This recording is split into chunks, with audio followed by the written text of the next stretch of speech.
யோவேல் தீர்க்க தரிசன புத்தகம் 2ஆம் அதிகாரம் 26ஆம் வசனம். யோவேல் 2ஆம் அதிகாரம் 26ஆம் வசனம்.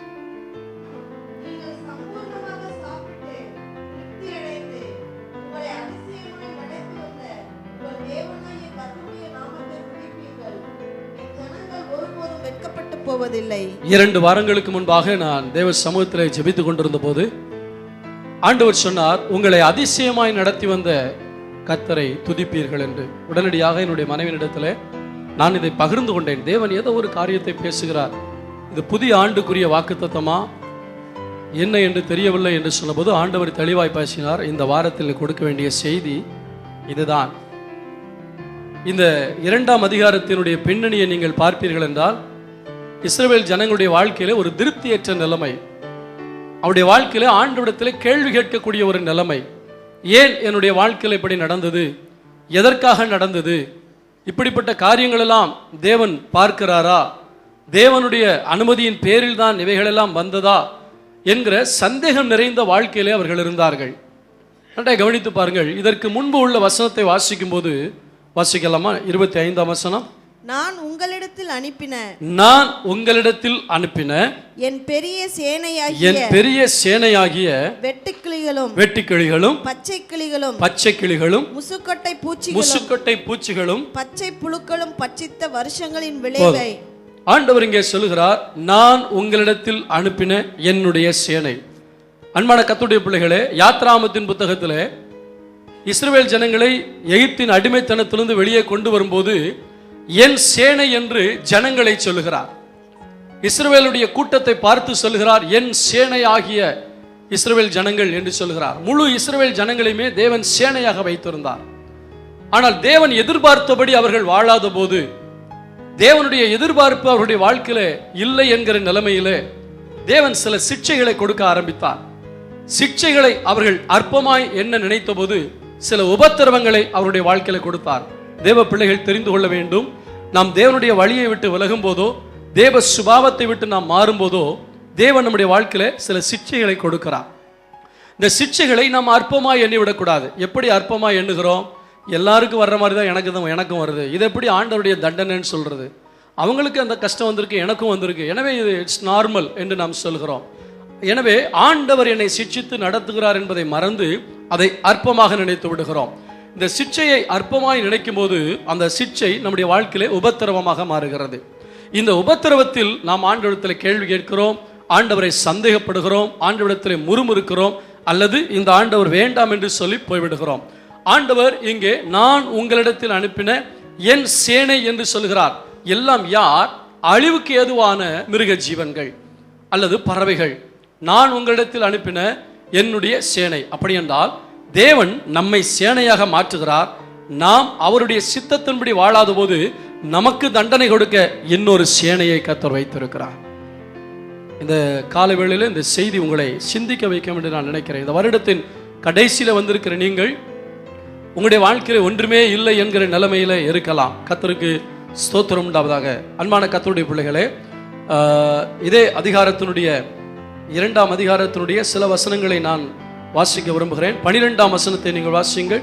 ஆதலால் நீங்கள் இப்பொழுதே உபவாசத்தோடும் அழுகையோடும் புலம்பலோடும் உங்கள் முழு இருதயத்தோடும் என்னிடத்தில் திரும்புங்கள் என்று கர்த்தர் சொல்லுகிறார். இந்த 26ஆம் வசனத்தை ஆண்டவர் நிறைவேற்றுவதற்கு முதலாவது கொடுக்கப்பட்ட படிகள் என்னவென்றால், உங்கள் வாழ்க்கையில் எல்லாமே நஷ்டமாகிவிட்டது. அதாவது நான் ஏற்கனவே சொன்ன இந்த நான் உங்களிடத்தில் அனுப்பின என்னுடைய பெரிய சேனையாகிய வெட்டுக்கிளிகளும் பச்சை கிளிகளும் முசுக்கொட்டை பூச்சிகளும் பச்சை புழுக்களும் பட்சித்த வருஷங்களின் விளைவு. அப்படி என்றால் வருஷங்கள் என்று பன்மையில் போட்டிருக்கிறபடினால் இஸ்ரவேல் ஜனங்களுடைய வாழ்க்கையில பல வருஷங்கள் அவருடைய வயலிலே விளைச்சல் இல்லாமல் இருந்திருக்கலாம், அல்லது போதிய வருமானம் இல்லாமல் இருந்திருக்கலாம், எதிர்பார்த்த ஒரு விளைவு, எதிர்பார்த்த ஒரு விளைச்சல் இல்லாமல் இருந்திருக்கலாம். ஏனென்றால் விளைந்தது உண்மைதான், ஆனால் அதை பட்சித்து போட தேவன் ஒரு சேனையை வைத்திருந்தார். நீங்கள் பிரயாசப்பட்டீர்கள், உங்களுடைய பிரயாசத்தின் பலனாக சில பயிர்கள் முளைத்து வர ஆரம்பித்தது. ஆனால் தேவன் உங்களுக்கு சில பாடங்களை கற்றுக் கொடுப்பதற்காக, தேவன் உங்களை இழந்துவிடக் கூடாது என்பதற்காக, உங்களோடு மீண்டும் நல் உறவை வைத்துக் கொள்ள வேண்டும் என்பதற்காக சில பட்சிக்கிற அனுபவத்தை நம்முடைய வாழ்க்கையிலே தேவன் அனுமதித்திருந்தார். அது சரீர பலவீனமாக இருக்கலாம், பொருளாதார நஷ்டமாக இருக்கலாம், உறவுகளில் ஏற்பட்ட விரிசலாக இருக்கலாம். ஏதோ ஒன்று நம்முடைய வாழ்க்கையில உபத்திரவமாக இருந்தது. இதை ஏன் ஆண்டவர் நம்முடைய வாழ்க்கையில அனுப்பினார் என்றால், நாம் அழிவதற்காக அல்ல, இந்த சூழ்நிலையை பார்த்து தேவனிடத்தில் திரும்புவதற்காக. பட்சித்தது உண்மைதான், நஷ்டம் வந்தது உண்மைதான். ஆனால் எதிர்காலத்தில் என்ன நடக்கப் போகிறது என்பதை நான் உங்களுக்கு சொல்கிறேன். அதுதான், இப்படியே நீங்கள் புலம்பிக் கொண்டிருக்க போகிற ஜனங்கள் அல்ல, நீங்கள் உங்களை அதிசயமாய் நடத்த போகிற தேவனை நினைத்து துதிக்கக்கூடிய ஒரு காலத்தையும் நான் வைத்திருக்கிறேன். ஆமே, நீங்கள் அதிசயமாய் நடத்தின தேவனை நினைத்து உள்ளம் பூரித்து கண்களிலே ஆனந்த கண்ணீர் வழிய என் தேவனுக்கு நன்றி என்று சொல்லி ஆனந்த களிப்போடு கூட தேவனை ஆராதிக்கிற ஒரு நாளையும் தேவன் வைத்திருக்கிறார். எனவே இந்த வருடத்தின் கடைசியில் வந்திருக்கிற தேவ பிள்ளையே, இதுவரை உங்களுடைய வாழ்க்கையிலே பட்சித்த வருஷங்களின் நன்மைகளை நீங்கள் நினைத்து நினைத்து ஏங்கி இருக்கலாம், அழுதிருக்கலாம், இது இனி வராது என்று சொல்லியிருக்கலாம். அந்த சூழ்நிலையில இஸ்ரவேல் ஜனங்கள் எல்லாரும் வெட்கப்பட்டு தான் இருந்தார்கள். எல்லா சுற்றிலும் இருக்கிற ஜனங்கள் எல்லாம் இந்த தேவன் ஏன் இவர்களை கைவிட்டார் என்று சொன்னார்கள். ஏனென்றால் ஆண்டவர் சொன்னார், இந்த ஆலயத்தை கடந்து போகிற எவனும் அதை பார்த்து, ஐயோ இந்த தேவன் இந்த ஆலயத்துக்கு இப்படி செய்தது என்ன, இந்த ஜனங்களை இப்படி கைவிட்டு விட்டாரே என்று எல்லாரும் பரிகசிப்பார்கள் என்று ஆண்டவர் சொன்னார். அப்படி இழிவு அவமானம் எல்லாம் வந்தது உண்மைதான். சில நேரத்தில் நாம் அவமானப்படுவதற்கு தேவன் நம்மை அனுமதிக்கிறார். அந்த நேரத்தில் தேவனுடைய கிருபையை பிடித்து கொண்டு நாம் தாழ்மையோடு கூட இருப்போமானால் பட்சித்த வருஷங்களின் நன்மை நமக்கு வர காத்து கொண்டிருக்கிறது. ஆமேன் சொல்லுவோமா? உங்களுடைய அலுவலகத்தில் நீங்கள் அவமானப்படுத்தப்படலாம், உங்கள் குடும்பத்தில் நீங்கள் அவமானப்படுத்தப்படலாம், நீங்கள் பல இடங்களிலே போகும்பொழுது வரும்பொழுது அவமானப்படுத்தப்படலாம். அந்த இடத்தில் தேவன் என்னை நடத்துகிறார், தேவன் இந்த பாதையில் என்னை நடத்துகிறார், ஏதோ ஒன்றில் சிக்ஷையை அற்பமாய் நினைத்தபடியால் ஒரு உபத்திரம் எனக்கு வந்திருக்கிறது என்று நீங்கள் ஆண்டுடைய சமூகத்திலே மனம் திரும்புவீர்களானால் தேவன் அடுத்த ஆண்டிலே இந்த பட்சித்துப்பட்ட வருஷத்தினுடைய நன்மைகளை எல்லாம் வட்டியும் முதலுமா உங்களுக்கு கொடுக்க வல்லவராயிருக்கிறார். ஆமென் சொல்லுவோமா? அல்லேலூயா. 14ஆம் வசனத்தை வாசியுங்கள். ஒருவேளை அவர் திரும்பி மனஸ்தாபப்பட்டு, நல்ல கவனிங்கள், நீங்கள் மனம் திரும்பினால், 12ஆம் வசனத்தினுடைய கடைசி பகுதி, நீங்கள் என்னிடத்தில் திரும்புங்கள்.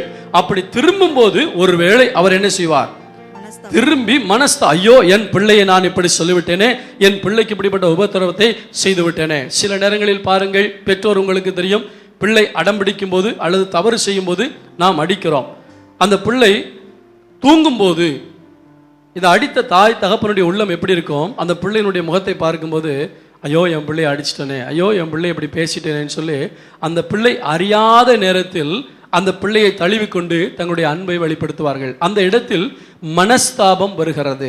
இதே போலதான் ஆண்டவர் நம்மை சிட்சிப்பது உண்மைதான். சிட்சையை அற்பமாய் நினைக்கும் போது உபத்திரம் வருவதும் உண்மைதான். ஆனால் நம்மை கைவிடுகிற தெய்வனோ நம்மை புறக்கணிக்கிற தெய்வமோ அல்ல. அவர் ஐயோ என் பிள்ளை எப்படி சொல்லிட்டேனே என்று நமக்காக மனஸ்தாபப்படுகிற தேவனாக இருக்கிறார். மனஸ்தாபப்பட்டு உங்கள் தேவனாகிய கர்த்தருக்கு போஜன பலிகளும் பான பலிகளும் செலுத்துறதுக்கான ஆசீர்வாதத்தை தந்தருளுவார்.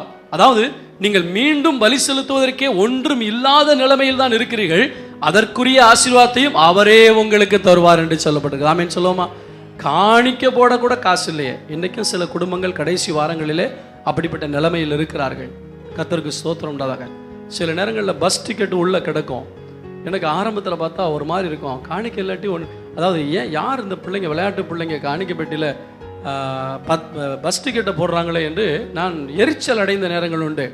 ஒரு நாள் நான் யோசிக்க ஆரம்பித்தேன், ஒருவேளை கையில் பணம் இல்லாமல் வந்திருப்பார்கள் என்றால், எல்லாரும் காணிக்க போடும்போது நான் மட்டும் நின்றுருந்தா எப்படி எல்லாரும் என்ன தப்பாக நினைப்பாங்களேன்ட்டு, ஆண்டவரே என்ன மன்னி, என்கிட்ட இதுதான் இருக்குன்னு இந்த பஸ் டிக்கெட்டை கூட போட்டுட்டு போயிருக்கலாம். அப்படி நான் நினைத்த பின்பு என்னுடைய எண்ணங்களை நான் மாற்றிக்கொண்டேன். சில நேரங்களில் பஸ்ஸுக்கு காசு இல்லாமல் சில விசுவாசிகள் நடந்து போவதை நாங்கள் பார்த்திருக்கிறோம். ஆனால் ஆண்டவர் சொல்கிறார், நீங்கள் பலி செலுத்துவதற்குரிய ஆசீர்வாதத்தை கர்த்தர் உங்களுக்கு கொடுப்பார். அப்படி என்றால் இல்லை என்கிற நிலைமை மாறி கொடுக்கிற நிலைமைக்கு தேவன் உங்களை உயர்த்துவார் என்பதுதான் அர்த்தம். கரங்களை தட்டி கர்த்தருடைய நாமத்தை மேம்படுத்துவோமா? அல்லேலூயா, ஸ்தோத்திரம் உண்டாவதாக. அன்பான கர்த்தருடைய பிள்ளைகளே, 21ஆம் வசனத்தை வாசிக்கலாம். தேசமே பயப்படாதே, மகிழ்ந்து களிகூறு, கர்த்தர் பெரிய காரியங்களை செய்வார். கர்த்தர் பெரிய காரியங்களை செய்வார். நீ மகிழ்ந்து, ஏன் யாரை பார்த்து மகிழ் என்று சொல்லுவோம்? யாரை பார்த்து சந்தோஷமாயிரு என்று சொல்லுவோம்? யாரோ ஒரு துக்கத்தில் இருக்கிறவர்கள், அழுகையில் இருக்கிறவர்கள், துயரத்தில் இருக்கிறவர்கள், அவர்களை பார்த்து அழாதே என்று சொல்லுவோம். ஆண்டவர் இங்கே தேசத்தை பார்த்து சொல்கிறார். தேசம் என்றால் முழு இஸ்ரவேல் தேசத்தில் இருக்கிற ஜனங்களை பார்த்து சொல்லுகிறார், நீங்கள் மகிழ்ந்து களிகூருங்கள். இப்பொழுது சூழ்நிலை அழக்கூடியதாக இருந்தாலும் நீங்கள் ஆர்ப்பரிக்கக்கூடிய ஒரு சூழ்நிலை வைத்திருக்கிறேன். ஏன்?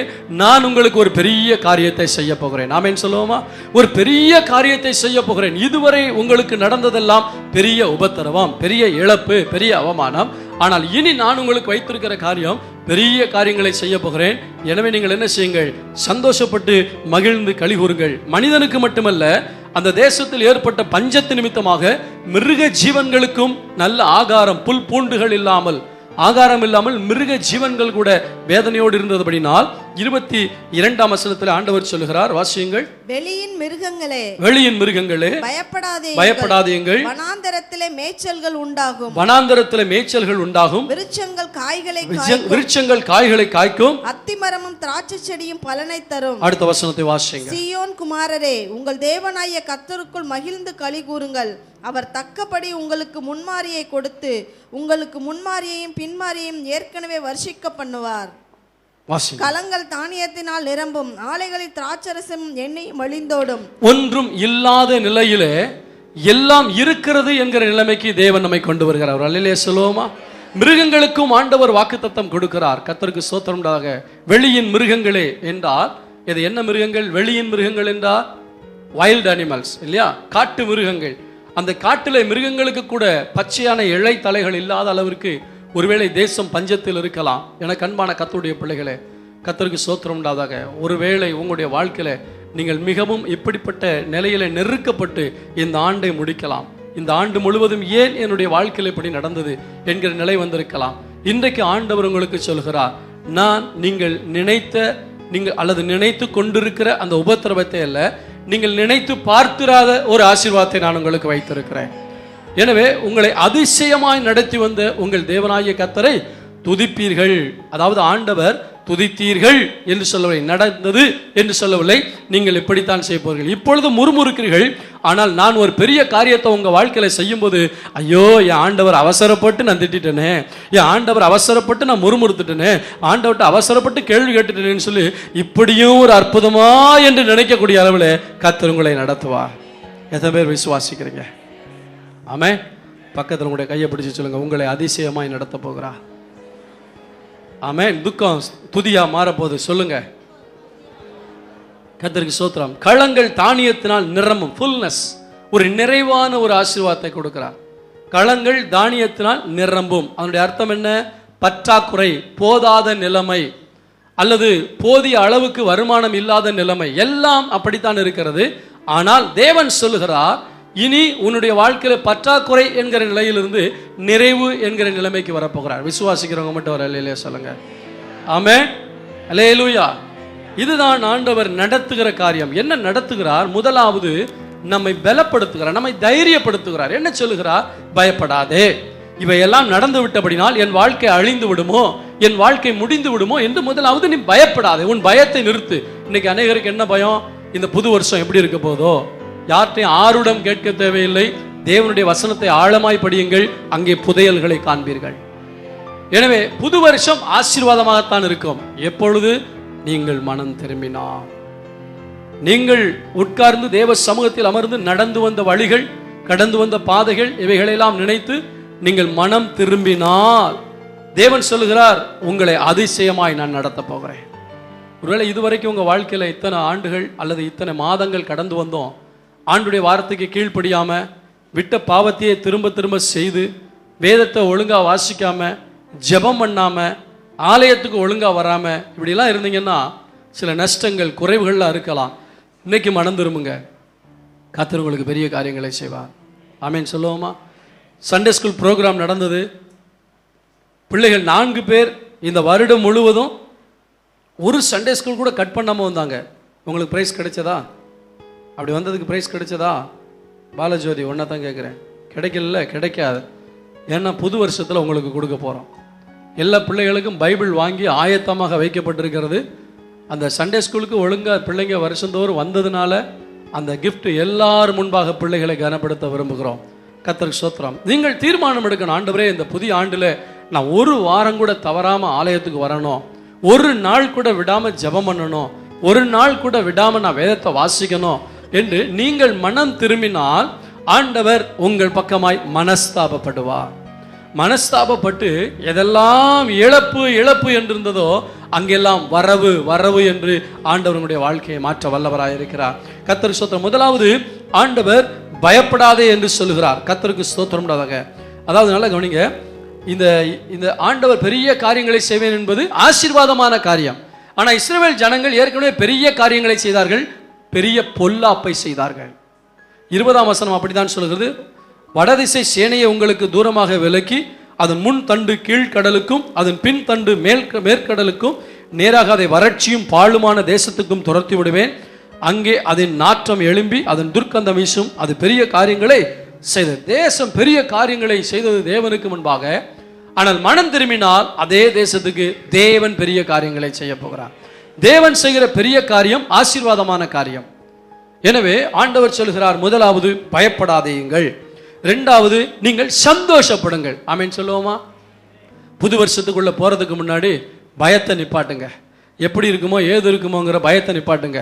யார்கிட்ட போய் ஆருடம் கேட்கலாங்கிற எண்ணத்தை விடுங்க. கர்த்தர் உங்களோடு கூட பேச வல்லவர். கர்த்தருக்கு ஸ்தோத்திரம். கர்த்தரே வெளிப்படுத்தினா அதை கனம் பண்ணுங்க. ஆமென் சொல்லுவோமா?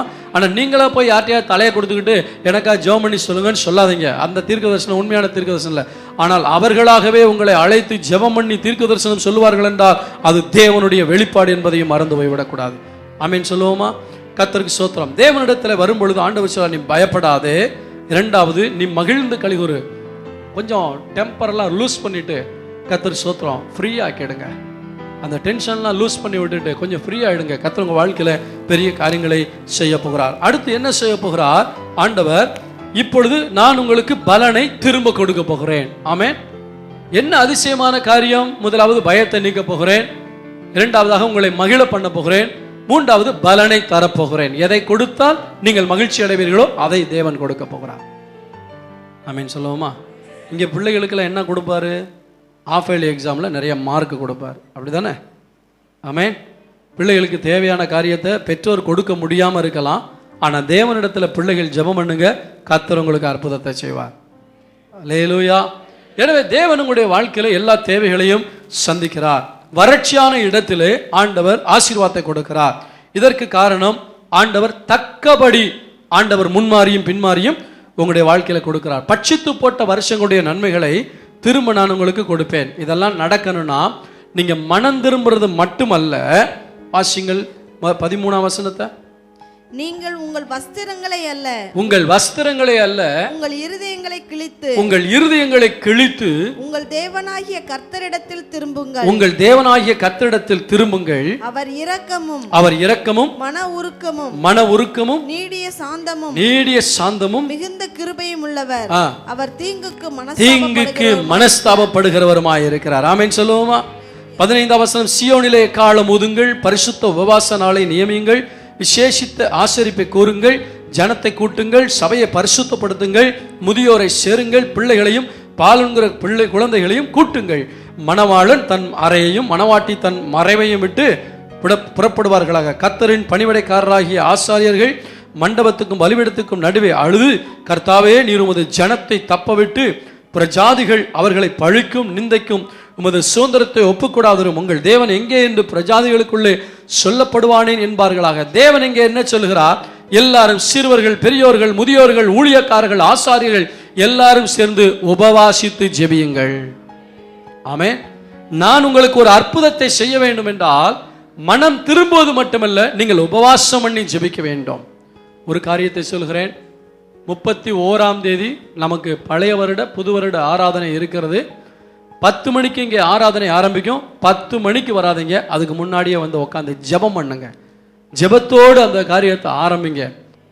புதிய ஆண்டு ஆசீர்வாதமாக இருப்பதற்காக முழு சபையும், சிறியோர் பெரியோர், ஐயோ குழந்தைய வச்சுட்டு குழந்தையும் கூட்டிட்டு வாங்க, சிறியோர் பெரியோர் முதியோர் ஊழியக்காரர்கள் எல்லாருமே வந்து என் தேவனுடைய ஆலயத்தில் இருதயத்தை கிழித்து நீங்கள் ஜெபிப்பீர்கள் என்றால் நான் பெரிய காரியங்களை செய்வேன். எனவே 30ஆம் தேதி இரவில் 6 மணி முதல் 8 மணி வரை இந்த இடத்துல ஒரு உபவாச ஜெபம். நீங்கள் காலையில் உபவாசம் பண்ணாலும் சரி, மத்தியானம் உபவாசம் பண்ணாலும் சரி, ராத்திரியில் உபவாசம் பண்ணாலும் சரி, 30ஆம் தேதி ஒரு நேரம் உபவாசத்தோடு வாருங்கள். நாம் சேர்ந்து ஜெபிக்க போகிறோம். இவைகளை நாம் செய்வோமானால் தேவன் நம்முடைய வாழ்க்கையில பெரிய காரியங்களை செய்வார். என்ன? சம்பூரணமாய் சாப்பிடுவீர்கள். 7 இட்லி சாப்பிட்ற ஆளுக்கு 3 இட்லியை கொடுத்து, எப்பா எவ்வளவுதான் இருக்கு, நீ சாப்பிட்டு, நீ இதுதான் உனக்கு அப்படின்னு சொல்லி கொடுத்ததுக்கப்புறம் அவன் சாப்பிட்டான். அவன் உள்ள என்ன இருக்குன்னா, படுபாவி இன்னும் 4 இட்லி குறையா இருக்கே, இட்லி கொடுக்காம விட்டாங்களே அப்படின்னு உள்ள யோசிட்டுவான். என்னப்பா நல்லா இருந்துச்சா, நல்லா சாப்பிட்டியா அப்படின்னு கேட்டால் அவனை கிண்டல் பண்ற மாதிரி.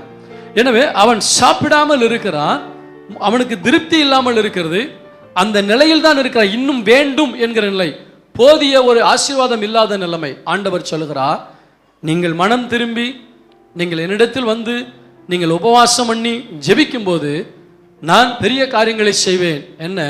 முதலாவது உங்களை பயத்தை நீக்குவேன், சந்தோஷப்படுத்துவேன், விளைச்சலை கொடுப்பேன். நீங்கள் எப்படி சாப்பிடுவீர்கள்? எண்ணி எண்ணி செலவு பண்ணி அல்ல, திருப்தியாக சாப்பிடுவீர்கள். ஆமீன் சொல்லுவோமா? கடைக்கு போனால் உங்களுக்கு பிரியமான பிடித்த ஒரு பொருளை பார்க்குறீங்க, ரேட்டு கேட்குறீங்க, உங்கள் பாக்கெட்டில் இருக்க பணத்தை பார்க்குறீங்க, இதெல்லாம் நமக்கு ஒத்து வராது, நம்ம நிலைமையே மோசமான நிலைமை, சரி பார்த்துட்டு வந்துடுவோம். இந்த நிலைமை மாறி நீங்கள் விரும்புகிறதை வாங்க முடியாது கர்த்தர் செய்ய போகிறார். கரங்களை தட்ட மாட்டீங்களோ? ஆமே. நீங்கள் விரும்புகிறதை அப்படின்னு அர்த்தம், அதுதான் திருப்தியாக. ஏன்னா நீங்கள் ஒரு கடைக்கு போய் ஒரு பொருளை பார்த்தும் அதை வாங்க முடியலைன்னு வரும்போது ஒரு அதிருப்தி வருகிறது. ஆமீன் சொல்லுவோமா? நம்ம சர்ச்சுக்கு என்றைக்கும் இல்லாமல் ஆண்டவர் ஒரு நல்ல ஒரு ஜென்ரேட்டர் கொடுத்தாரு. அதை கொடுத்த குடும்பத்துக்காக ஸ்தோத்திரம். கிட்டத்தட்ட 65,000 ரூபா 64,000 ரூபா போட்டு வாங்கியிருக்கோம். நம்முடைய சபையை பொறுத்த அளவுக்கு அது பெரிய அளவு, பெரிய காரியங்களை கர்த்தர் செய்திருக்கிறார். ஆனால் இதை விட கொஞ்சம் பெரிய 3KVன்னு ஒன்று இருந்துச்சு, 92,000 ரூபா அல்லது 1,18,000 ரூபாய்க்கு இருந்துச்சு. அதை வாங்க முடியலையே அப்படிங்கிற ஒரு ஏக்கம் உள்ள இருக்க தான் செஞ்சிச்சு. ஆனால் ஒரு பக்கம் இல்லை என்கிற நிலைமையிலிருந்து something is better than nothing, ஒன்றும் இல்லாததற்கு ஏதோ ஒன்றை தேவன் என்ன செய்கிறார்? கொடுத்திருக்கிறார். சந்தோஷம்தான். ஆனால் இன்னும் கொஞ்சம் இருந்தால் இதை விட பெரிய காரியங்கள் வாங்கியிருக்கலாமே என்று நினைத்த போது ஆண்டவர் பேசினார், அதையும் நான் உனக்கு கொடுப்பேன். அப்போ இந்த ஜென்ரேட்டரே தேரடி சர்ச்சுக்கு போயிடும்னாரு. ஆமே. அப்போ அந்த நிலைமை நமக்கு வரத்தான் போகுது. எனவே தேவன் நம்முடைய வாழ்க்கையில திருப்தி அடையக்கூடிய ஒரு ஸ்டேஜை நம்முடைய வாழ்க்கையில வைத்திருக்கிறார்.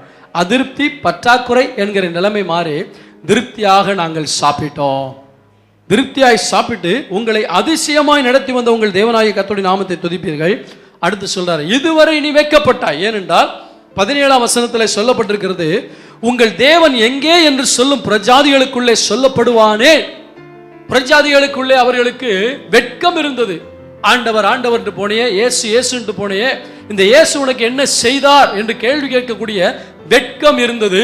ஆனால் உங்களை தேவன் அதிசயமாய் நடத்தும் போது, இனி என் ஜனங்கள் இந்த 2015ஆம் ஆண்டிலே வெட்கப்பட மாட்டார்கள். அவசரப்பட்டீங்களே. 2015 ஒரு வருஷத்துக்கு மட்டும் இல்ல, என் ஜனங்கள் ஒரு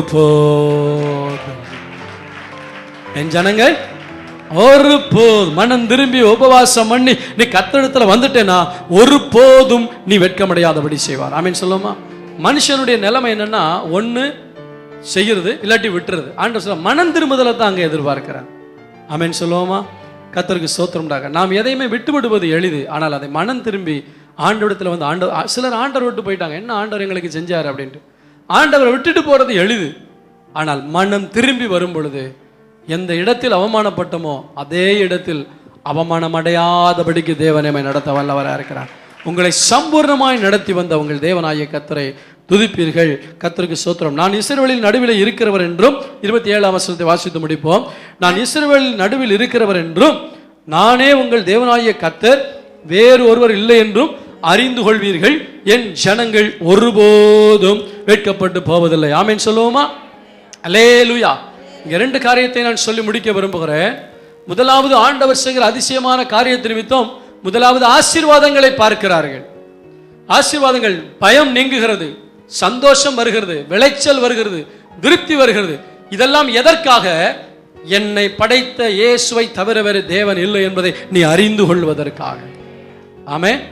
தேவன் அவரை தவிர வேறு தேவனை அறிகிற அறிவில் நீ வளர வேண்டும். ஆசீர்வாதத்தை பெற்றுட்டு ஆண்டவரை விட்டுறக்கூடாது. ஆசீர்வாதத்தை பெற்றுக்கொண்டு நான் இன்னும் ஆண்டவரை அறிகிற அறிவிலே வளர ஒருபோதும் வெட்கப்படுவதில்லை என்கிற வார்த்தை இரண்டாவது முறை ரிப்பீட் ஆகிறது. ஒரு முறை சொன்ன தேவன் இரண்டாவது முறை சொல்லுகிறார் என்றால் அதை உறுதிப்படுத்துகிறார் என்று அர்த்தம். எனவே தேவனை அறிகிற அறிவிலை வளருங்கள், ஆண்டவர் வெட்கப்படாதபடி நடத்துவார். அதற்கு பின்பு மாம்சமான யாவர் மேலே என் ஆவியை ஊற்று. எப்பொழுதும் ஆவியில நிரப்பப்பட்ட ஒரு வாழ்க்கையை கர்த்தர் கொடுப்பார். முழங்கால் படியிடுவோம், ஆண்டவருடைய சமத்துல கண்களை மூடுவோம். ஆண்டவரே, நீர் என்னை அதிசயமாய் நடத்த போகிறேன். எல்லாம் வாயை திறந்து சத்தமா சொல்லுங்க பார்க்கலாம். எல்லாம் இந்த வார்த்தை திரும்ப திரும்ப ரிப்பீட் பண்ணுங்க. ஆண்டவரே, நீர் என்னை அதிசயமாய் நடத்த போகிறீர் ஐயா, என்னை அதிசயமாய் நடத்த போகிறேன். நான் மனம் திரும்புகிறேன். எந்த காரியத்தில் மனம் திரும்ப நமக்கு தெரியும், உங்களுக்கு எல்லாம் தெரியும். கடைசி நேரத்தில் அவசர அவசரமா மனம் திரும்புன்னு சொல்லக்கூடிய அந்த செய்தி அல்ல.